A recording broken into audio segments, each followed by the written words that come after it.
Hi, everybody. Hi,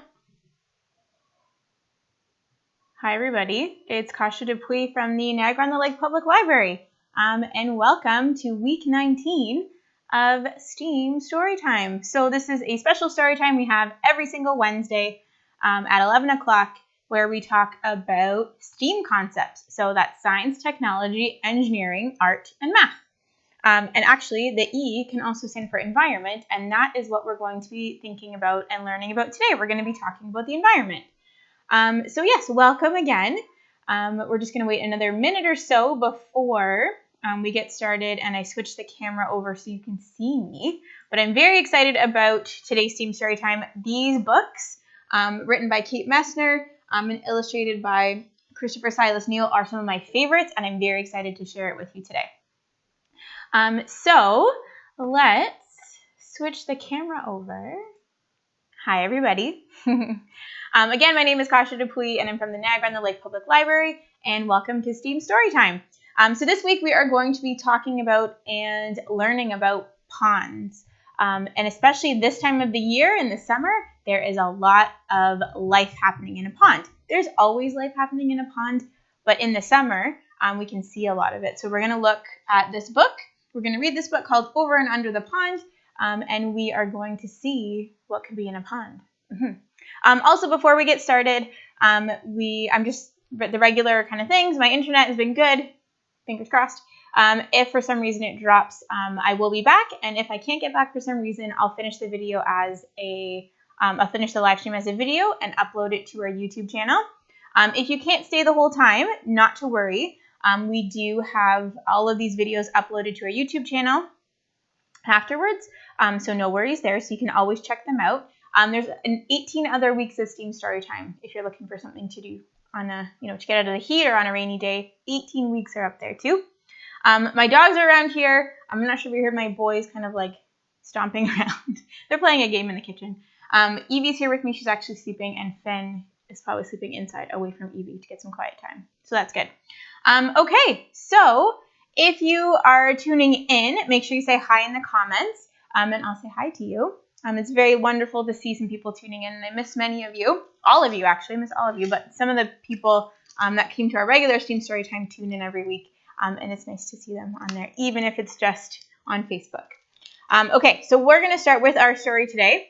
So this one is called Over and Under the Pond, and it is written by Kate Messner with art by Christopher Silas Neal. So Kate Messner wrote this book, and Christopher Silas Neal, he did the pictures for this book.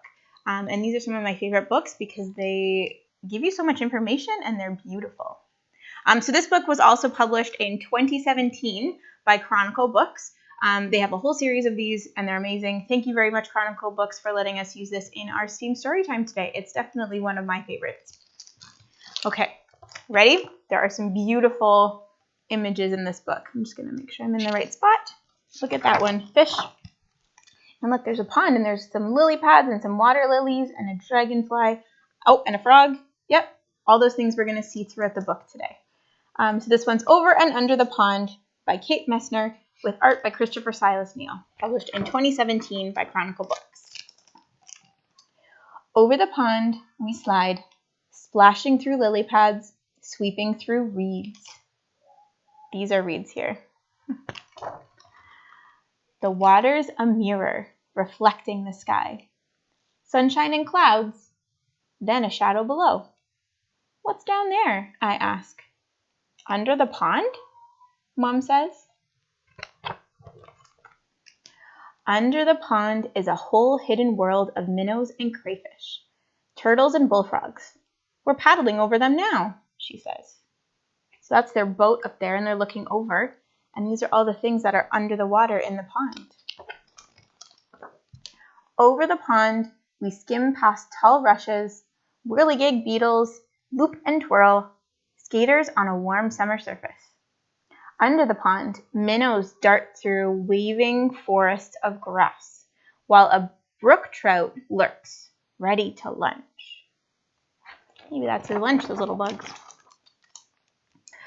Over the pond, we lift and dip and pull past a row of painted turtles on a waterlogged tree.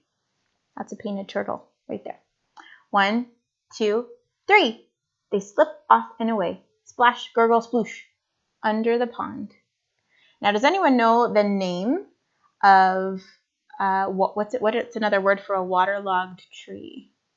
I think it's a log, a floating log. Over the pond, cattails rustle and shush in the wind. Listen close. Cucklaree! Red-winged blackbirds race by. One has grass for her nest. Under the pond, a caddisfly, I always make a mistake on that one. A caddisfly larva, which is down here, builds a home of her own, a secret shelter of pebbles and sand. So she's making a nest in her own way under the water, and these birds are making a nest above the water, but they're all around the pond. Over the pond, the shadows of trees lean out from the shore. We coast under a low-hanging branch. A moose looks up with a mouthful of water lilies. We've interrupted his lunch. Do you think we'll see moose around ponds here? Probably not, although you never know. That would be interesting. It would be very interesting. Under the pond, beavers dive deep. They pump with powerful tails and rise to the surface with delectable roots from the mud. Over the pond, the wind gives us a push and stirs the light dappled leaves on shore. There, on a branch, a new goldfinch teeters, finally ready to fly. So goldfinches are these yellow birds. And I was just saying to my parents who were over yesterday that we have these flowers called echinacea. They're like orange on the top and they have yellow or purple petals that fall down. And there were 8 goldfinches on them. They're beautiful. They're very bright. Under the pond, tadpoles are changing, learning to hop. They're losing tails, growing legs, growing up. We talked about that before, right? The life cycle of frogs. They start as a tadpole, and then they grow a tadpole. They turn into a froglet, and then they turn into a frog. That's in another STEAM story time up on our YouTube channel. Over the pond, there at the shore, tall and silent and still, a great blue heron stares down into the deep. It tenses, takes one long-legged step, and strikes. It catches a wiggling quicksilver minnow from where it was hiding under the pond. Yeah, that's what herons eat. They eat minnows. They eat little fish. It's all part of a pond, and it's all part of life, right? Over the pond we drift, heads tipped up to the sun. A woodpecker clings to a teetering pine, digging for ants. There's a woodpecker right there. Has anyone seen a woodpecker? There's more of them around our area now. Yeah, they're kind of cool. You can hear them. They make like a kind of sound. Not someone working on a house, but they make that sound on the trees while they dig with their beak into the bark to find the ants and bugs that they eat. I know someone who this is their favorite animal. Under the pond, an otter claws for freshwater mussels. So this is an otter. He's diving down, and these things here are mussels, and they're kind of like clams. They have 2 shells that open up. And a lot of people and a lot of animals eat them for food. Over the pond, a sleepy dragonfly lands for a rest. His spindly legs tickle my knee. Under the pond, dragonfly larvae watch what swims by. They catch minnows in their monster-class jaws. Wow, I did not know that. A dragonfly larvae eat little fishies. Poor little fishies. Oh well, it's part of life, right? Over the pond, the shadows stretch. Ospreys, which are those, circle on quiet wings. Raccoons and mink stalk the shoreline for supper. Under the pond, with a flip of a tail, a crayfish disappears into the dark. So these are raccoons, and that's a mink right there.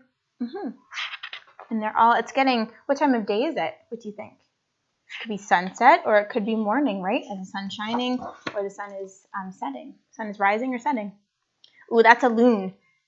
Those are on the coins we have in Canada called loonies, and that's why they're called a loonie, because they have a loon on them.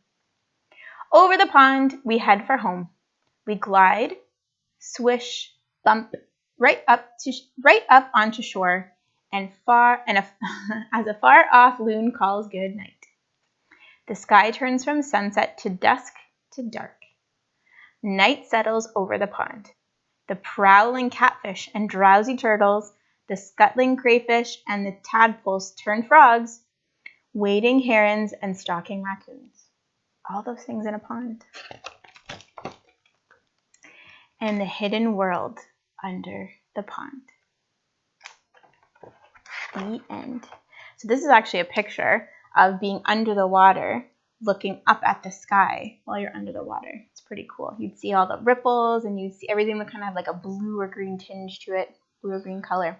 Now the other reason why I love these books is it gives you so much information about all the animals you just read about. And I'm not going to read it all in here because I want to get to our challenges today. But it shows you little pictures of what all the animals they talked about are, and they explain what they do. So these ones are whirligig beetles. There's a brook trout. There are the painted turtles there. There's the red-winged blackbirds. Let's see what else we talked about. The caddisfly larva is right there. And the moose and the beavers and the American goldfinch. We have a lot of those around our area now. Tadpoles and bullfrogs, we've talked about those. Great blue heron is right there. There are actually some of those around here too. They hide in the ponds or live in the ponds. They don't hide, they live there. I think it's a woodpecker right there and an otter. Dragonflies are there and ospreys and raccoons and mink and crayfish and catfish. So these books are really great. They give you so much information and they're not only beautiful, but they're written very well and the words just kind of flow off your tongue very well. So again, this was Over and Under the Pond, written by Kate Messner with art by Christopher Silas Neal. And it was published in 2017 by Chronicle Books. And thank you very much for letting us use this amazing book in our STEAM Storytime today. Okay, so that book, whoops, I don't want it to fall. That book gave us a lot of information about ponds. And it was really hard for me to pick one or two things to talk about today when we're going to talk about ponds. But you know what I thought we could do instead? I thought we could look at a pond as one big thing, and then we can actually make our very own mini ponds. What do you think?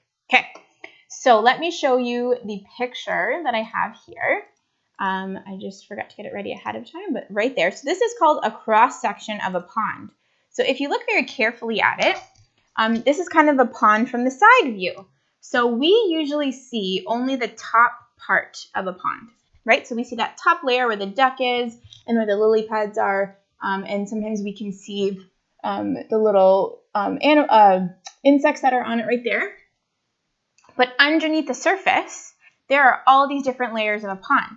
And as you get closer to the bottom, see how it gets a little bit darker? Different animals and plants live in the darker spots, and different animals and plants live up top where it's a little bit lighter.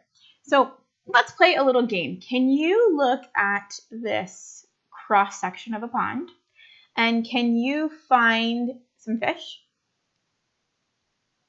I see them. There's 1, 2, 3 orange fish, and they live in the middle layer of the pond. Now let's play another one. Can you look at the top of the pond and can you find some reeds?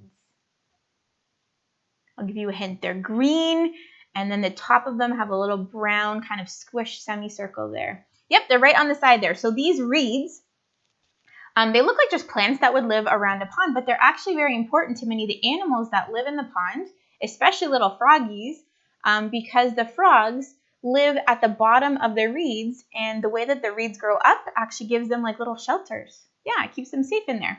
So that's really awesome. Let's find one more. Can you find let's see, can you find a water lily? There's one tiny little yellow water lily right on the right there. Yeah. So if we look at this picture, let's create our very own pond with some stuff from your backyard. Now, we're not making a very big pond. We need like a shovel and maybe even like a big backhoe to pull a whole bunch of dirt away. But I thought we could make our very own miniature world, our own miniature pond using stuff from your backyard today. Okay, so I have a cookie sheet. Hi, everybody again. I have a cookie sheet right here, and what I'm going to do is get a bunch of different things that are going to go on this side. We're going to make the pond on here using a bunch of things. So the first thing we need to get from the backyard are some sticks. So I have a whole bunch of different size sticks right here. I'm going to put them right at the front. Then you're also going to need to go and get some leaves. So I only got these leaves because they're actually from the hydrangea plant, which is the flowers I had behind me today. So I just used those instead of taking different leaves off. You can also look on the ground. You can have some like dried out leaves. It's up to you. You're going to want some rocks. I'm going to put those here. So I have some big rocks. And I have some small rocks. Oh, and I found another little stick here. And put those little rocks here. And then you're going to want to have some dirt. So I have a big pile of dirt just right here, right there. And then I have a little cup too. And then you're going to want to have a dish. Now I'm using a glass dish because that's all that I had at home. And I want it to be clear so you could see through. But if you have any kind of flat plastic dish or plate, it will also work to help you create your pond today. Okay, so the first thing you're going to do is put everything, or get your cookie sheet, and you're going to put your dish or your plate or your cup or whatever you have onto it, okay? Now we're going to build the dirt around this little shape here, around the dish, because this is where the water is going to be held for the pond. Now in nature, is there, is there a container in a pond? No. There's different layers that make up the mud that stop the water from just leaking out, right? But we can't really do that with the stuff we're using today. So we're going to have something that holds the water for us, so a little container. So now what I'm doing is I'm just starting to build the layers around my pond. So I'm doing this pretty fast. You don't have to do this that fast. It's actually very fun to think of yourself as kind of like a nature engineer and carefully think about where you're adding things and how you're adding them, just like that. Now, this is a really, really, really good idea to do outside. Yeah, I'm doing it at my dining room table. Maybe check with a grown-up to see where the best place for you to make your pond would be. But I think this is a really good activity to do outside. Okay, so I have the dirt around my pond. So what I'm going to do now is take some of my rocks and I'm going to kind of place them around my pond where I think I might want to make some little places for animals to hide. So I'm going to put some here. Oh, and you know what? I'm actually going to put some rocks into here because maybe there's like a little island in the middle of the pond there. Put some more of these here. And then I'm going to build some rocks up here. So we're just making different layers. And you know what? If they fall in there, that's okay too. This is definitely an activity that could take a lot of an afternoon. Yeah, just being creative, right?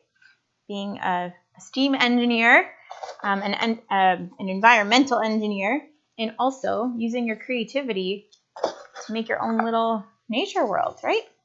Okay, so I have my rocks, I have my dirt.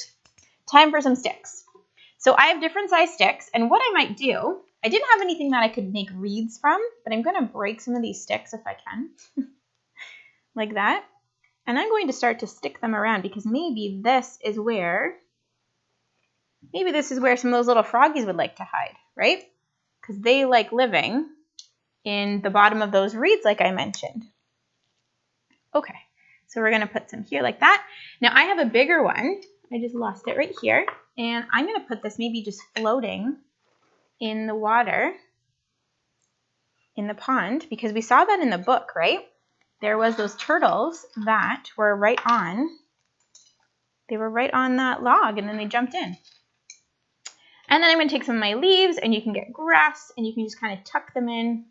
If you find some like little round leaves, you can have those as lily pads in your pond. I'm just going to put a few of these around. I think I'd get some more like pointy leaves or leaves that have a stronger stem here because these ones are They kind of bend really easy. So I'm just going to put a couple like that.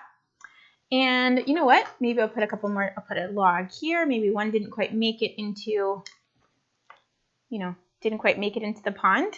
But look, I've created a little mini pond world. So if you have little figures, little toys, like little frog toys, or basically anything, even some like Lego guys would look really cool in this. There's your pond. But I did forget one thing. We need water for a pond. So I'm going to carefully pour a little bit of water right in there. Just like that. And look, we've made a pond. Our very own mini world pond. So cool.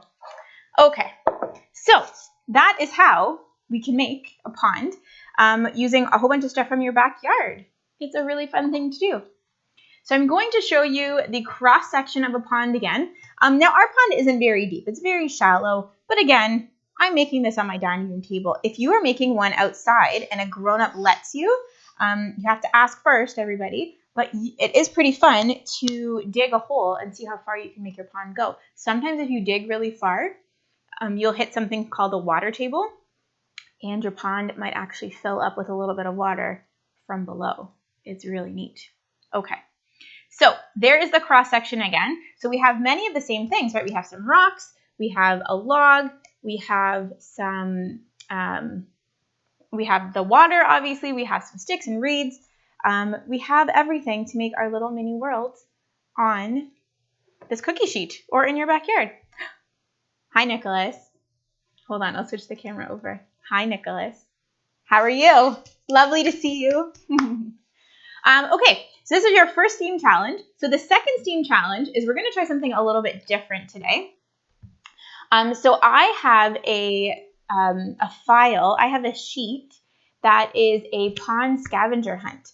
So if you would like me to send you a copy of our pond scavenger hunt, so maybe you're going for a walk later this week or later today, and you want to go search for some of the things we talked about, maybe not a moose and an otter and a beaver, but maybe some smaller things. Send me an email. My email is right on the side there. It's kdupuy@notlpl.org. And I will send you a copy of our pond scavenger hunt, a PDF of it. So you can print it and you can go on your very own pond exploration and see what you can find. Some of the same things that we talked about in the book today. Yes, so send me an email. Plus, I would love to see pictures of your mini worlds that you created. I think we have some very, very, very creative people watching. So I would love to see what you come up with when you create your very own mini pond world. Okay, so thank you very much for watching today. I hope you enjoyed the book. I hope you thought that this was a really cool idea and you want to go outside and do it. And of course, let me know if you'd like a copy of that nature scavenger hunt sheet, and I will send that to you if you send me an email. Of course. Okay, have a wonderful rest of your Wednesday. And if you can believe this was week 19, so we have week 20 for next week's Team Storytime. And if you have any topics that you'd like me to cover, if you want to learn about dinosaurs, if you want to learn about mud, if you want to learn about anything, send me an email too and let me know what you'd like to learn about, and I will do my best to make a Team Storytime about that subject. Okay, so enjoy the rest of this beautiful sunny Wednesday, and we will see you next week, everybody. Bye, Nicholas. Bye, everybody.